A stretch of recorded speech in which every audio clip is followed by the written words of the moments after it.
Die goeie nuus is, dit ontwikkel, so dit het nou 'n trilogie geword. Hierdie is boek nommer 1.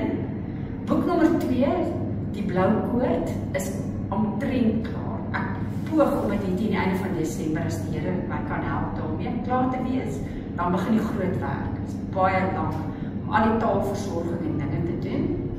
Dis die volgende generasie so.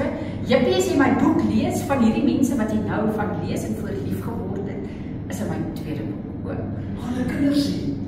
Ek kan nie vir jou die storie vertel, want jy weet, die Here het gesê wees vrugbaar en vermeerder. So, obviously iemand wil sien. En dan is die derde boek is gebore, maar hy het nog nie 'n naam nie.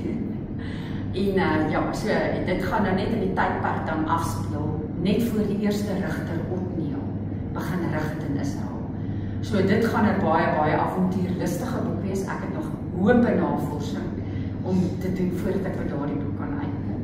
Maar ja, so dis die Betsam trilogie.